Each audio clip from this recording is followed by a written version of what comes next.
Yang juga dinanti adalah siapa saja sosok-sosok yang akan membantu Presiden Prabowo Subianto dan Wakil Presiden Gibran Raka Buming Raka. Apakah dari 100 orang lebih yang kemarin ini sudah dia panggil baik dari di Kertanegara maupun juga ada pembekalan di Hambalang ini dapat menjalankan visi misi Prabowo Gibran untuk kesejahteraan rakyat, dan akankah juga kabinet Prabowo Gibran ini dapat berlari kencang di tengah tantangan ekonomi global dan keterbatasan fiskal anggaran. Nah, malam hari ini saudara kita akan membahasnya bersama dengan calon menteri atau calon wakil menteri dari Partai Amanat Nasional. Ada Viva Yoga. Malam Mas Viva. Malam Mbak Andre. Ini saya sebutnya calon menteri apa calon wakil menteri nih? Wakil menteri. Calon wakil menteri. Selain itu juga ada Ketua Relawan Prabowo Mania, ada Immanuel Ebenezer. Malam, Bang Noel. Andri, selamat malam. Nih saya sebutnya juga nih calon wakil menteri ya? Bebas lah.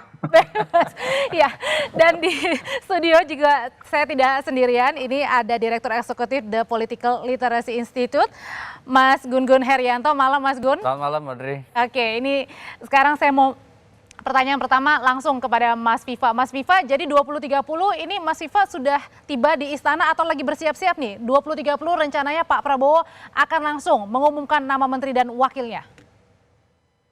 Ya, sedang bersiap-siap di dekat putaran HI, dan nanti rencananya Bapak Presiden Prabowo akan mengumumkan nama-nama menteri dan wakil menteri yang akan membantu beliau 5 tahun ke depan di dalam menjabarkan visi misi sesuai dengan proposal yang ada di KPU, dan kami itu sesuai dengan bidang tugas masing-masing akan fokus serius untuk menerjemahkan visi misi itu menjadi program-program dan kebijakan-kebijakan yang seluruhnya berorientasi kepada aspirasi dan kepentingan rakyat sesuai dengan amanat Presiden Bapak Prabowo yang telah tadi disampaikan di MPR bahwa semuanya adalah untuk rakyat, dan kita fokus untuk meneladani dan memberikan seluruh tenaga pikiran dalam rangka untuk rakyat agar bisa mandiri, terbebas dari kemiskinan, dan beberapa program untuk kemakmuran. Oke. Itu yang akan kami laksanakan. Bang Noel, sebenarnya kalau dapat dari bocoran nih, Bang Noel, yang diterima begitu dari sekitar 108 atau 109 nama-nama yang kemarin selama maraton ini dipanggil ke Kertanegara, dilakukan pembekalan di Hambalang, ini semuanya akan menjadi menteri dan wakil menteri yang diumumkan malam hari ini oleh Pak Prabowo, Bang Noel? Sepertinya iya akan diumumkan paket menteri dan wamennya malam ini. Sepertinya ya. Dan itu totalnya dari 108 atau 109 yang kemarin dipanggil di Kertanegara dan Hambalang? Iya, sepertinya iya. Semua akan dipanggil malam ini. Oke, semua akan dipanggil malam hari ini. Mas Gun, pada saat ini nampaknya Pak Prabowo benar-benar sangat larinya cepat sekali ya, usai tadi menghadiri pelantikan, pidato pertamanya, dan kita sangat lihat pidato yang kurang dari 20 menit Pak Prabowo begitu lugas, tegas, bahkan tadi mengatakan kepada Menteri Pejabat Negara ini jangan macam-macam begitu. Nah, apa sih yang pesan yang ingin disampaikan oleh Pak Prabowo ini? Pesannya sangat jelas pada saat sebelum menteri dan wakil menterinya ini dipanggil pula. Iya, tadi pidato yang menurut saya banyak hal yang ditekankan oleh Pak Prabowo ya. Contoh misalnya soal bagaimana komitmen dalam kekuasaan yang bukan hanya untuk diri pribadi, kelompok, melainkan untuk rakyat dan bangsa Indonesia.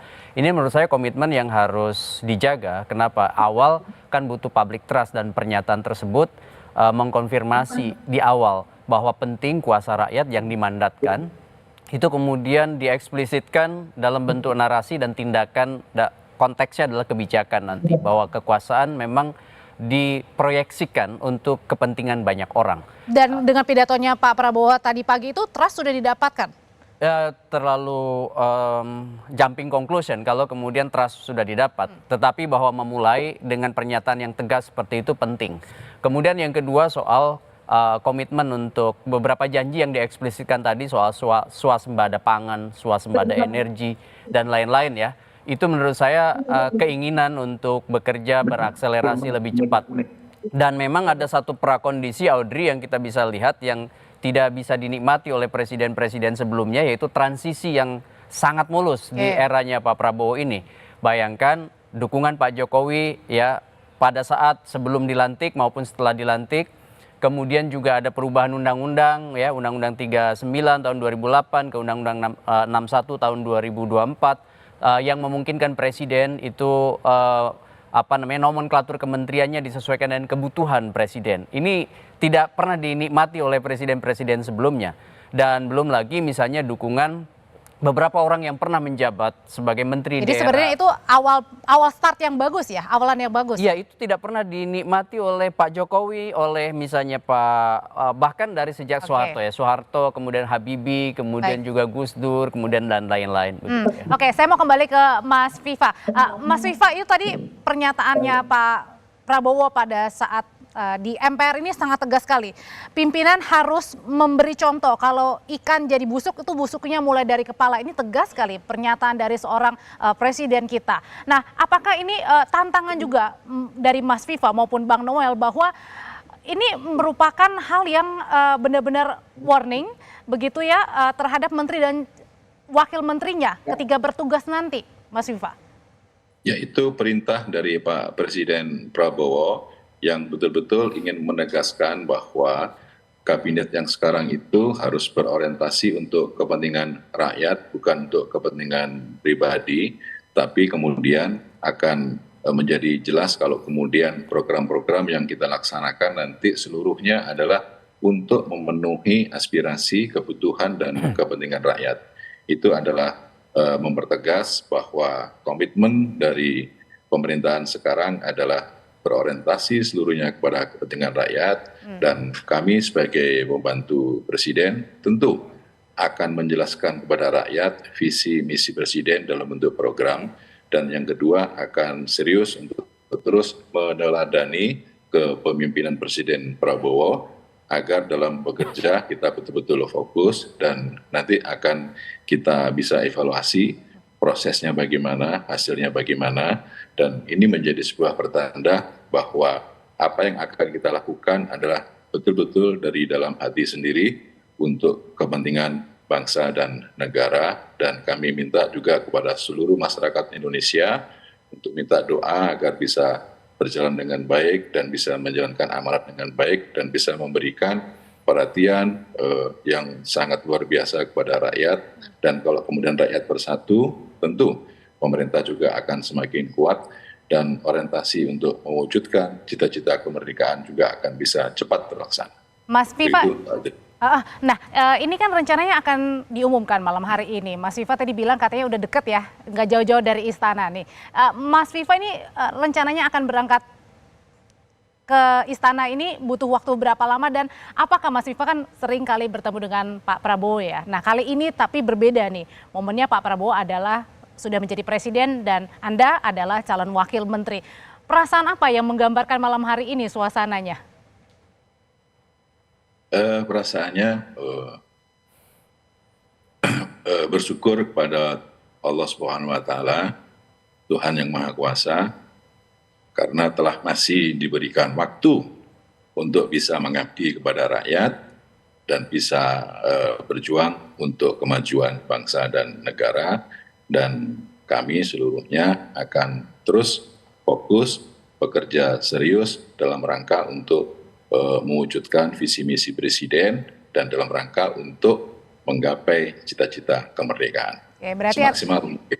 Berarti artinya ini masih ada waktu ya untuk kita ngobrol-ngobrol ya malam hari ini, Mas Viva ya? Ya, setelah ini kita izin mau berangkat. Jam berapa, Mas?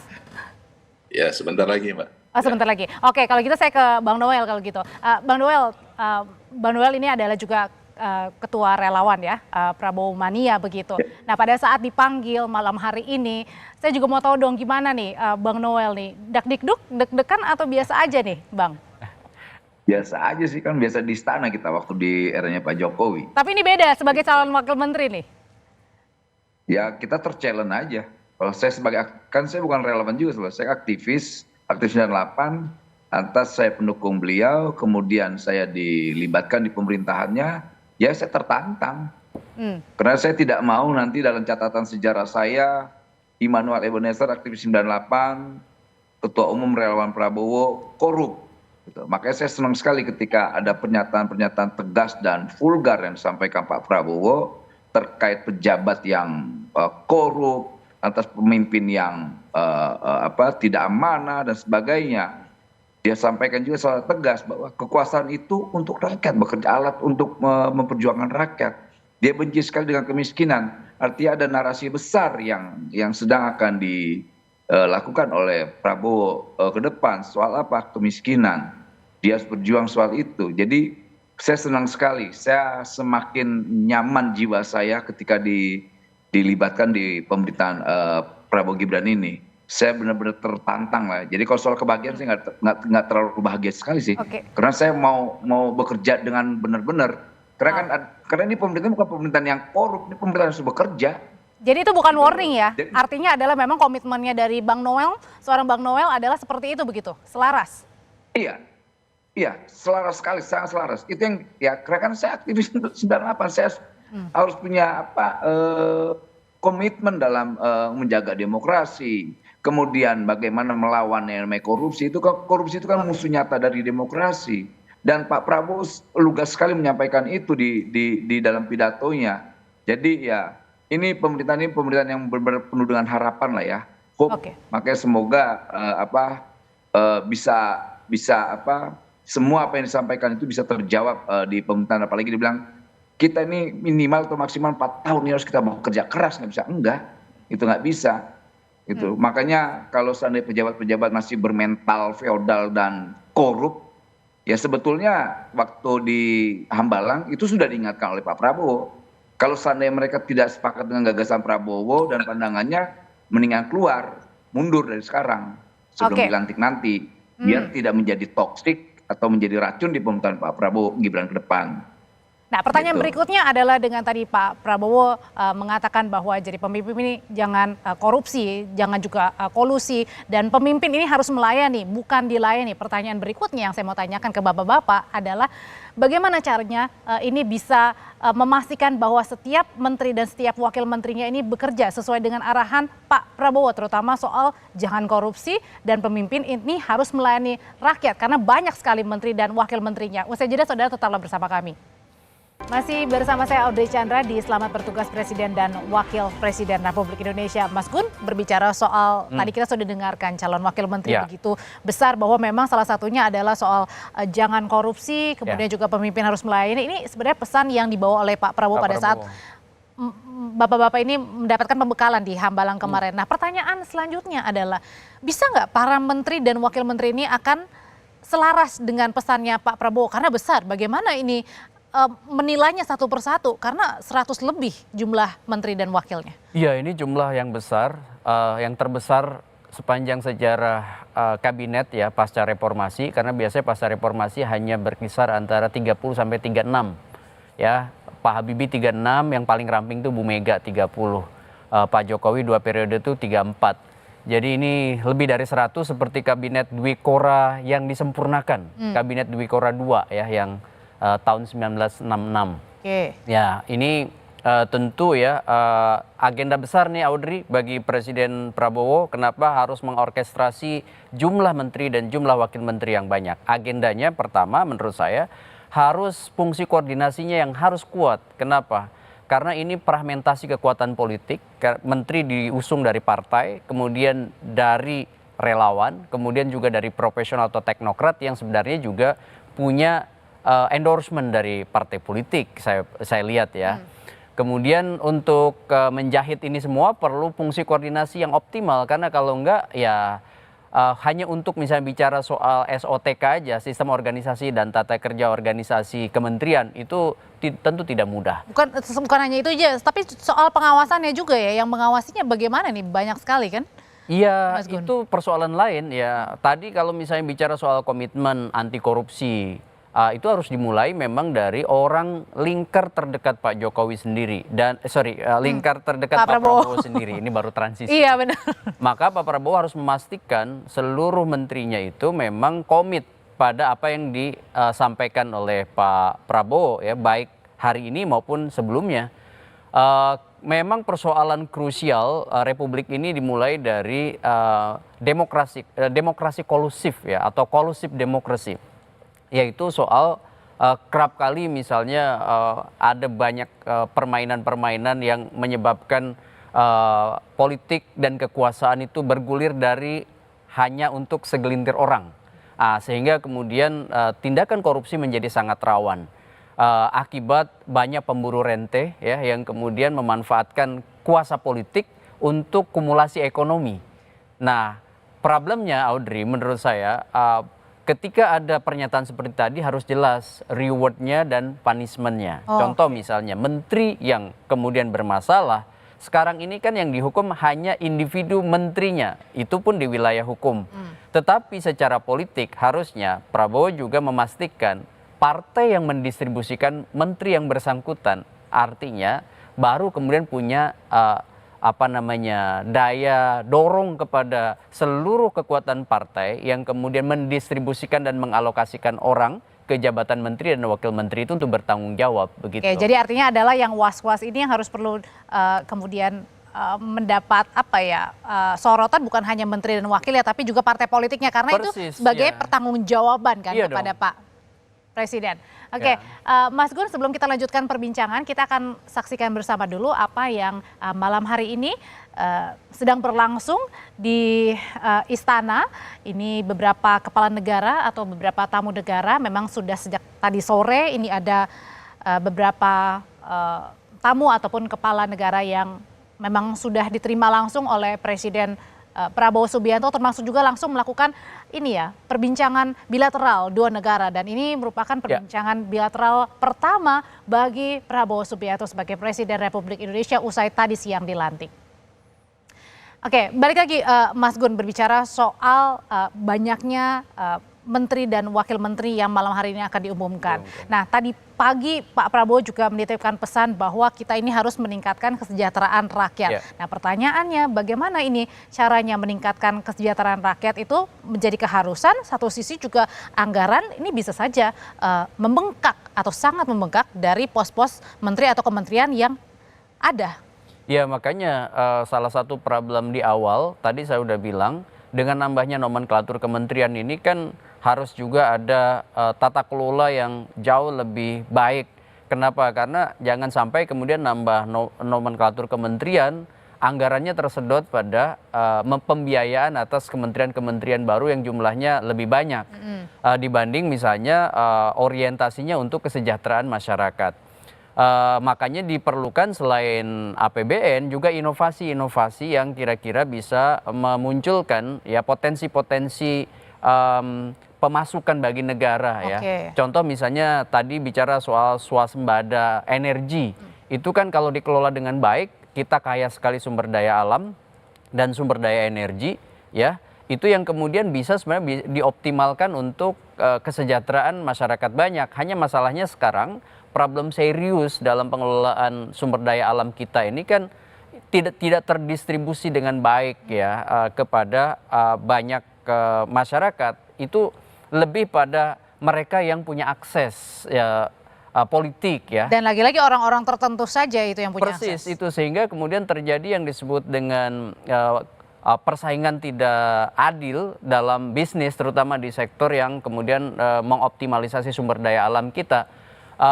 Dari hulu ke hilir sudah terjadi ketertutupan, sehingga itu yang harus kemudian dijadikan agenda oleh Presiden untuk memastikan bahwa pengelolaan sumber daya alam kita memang berorientasi pada keadilan ya. Mas Gun, tapi bisa dikatakan juga nggak dengan pos-pos kementerian yang dipecah nih, termasuk juga dengan Menko-nya yang akan dipecah ini justru menghasilkan suatu kefokusan baru. Tadinya kan mungkin tercampur katakanlah ya, misalnya Menko Polhukam begitu.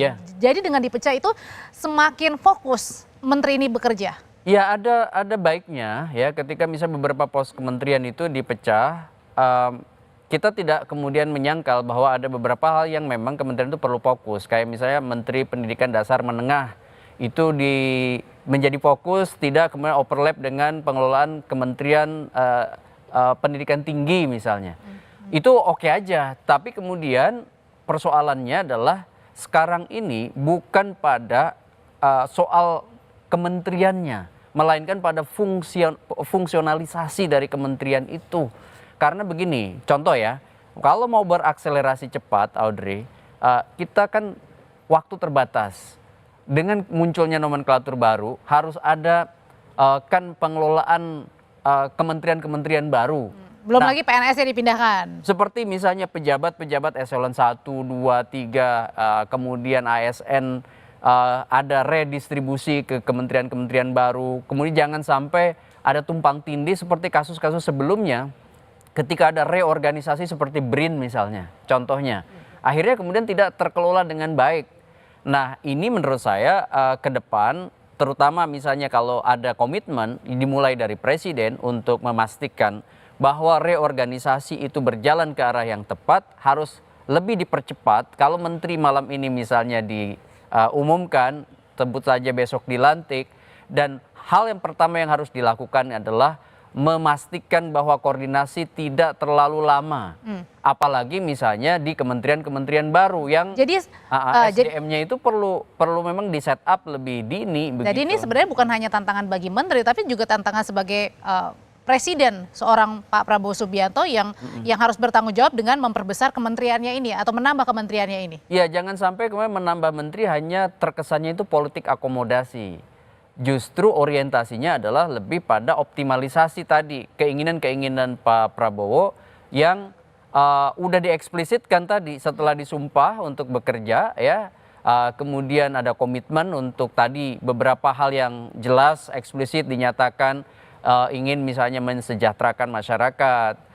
Jangan sampai ini hanya semacam narasi retoris, tetapi harus merembes pada kebijakan, dan kebijakan itu kan karena sebarannya banyak, maka dibutuhkan ya kerja menteri-menteri terutama di kementerian teknis yang kemudian dikoordinasikan oleh kementerian-kementerian koordinator, yang itu di puncak hierarki otoritasnya ada presiden. Itu harus satu benang merah, ada koherensi, ada kepaduan dari visi, misi, kebijakan dan program gitu. Mas Gun, tapi kan ini ada menteri-menteri yang atau calon menteri yang akan menjadi menteri kembali begitu ya, dari menterinya Pak Jokowi ke menterinya Pak Prabowo. Meskipun ada beberapa menteri juga yang nampaknya ini kemungkinan besar akan berganti kementerian posnya ya. Nah, ini gimana? Apakah ini sebenarnya bukan suatu hambatan atau justru hambatan buat mempelajari ulang lagi? Menurut saya nggak jadi hambatan, sebenarnya mungkin lebih pas kayak misalnya Pak Budi Ari gitu ya, digeser dari Kementerian Kominfo, sebut aja ke kementerian apa begitu ya.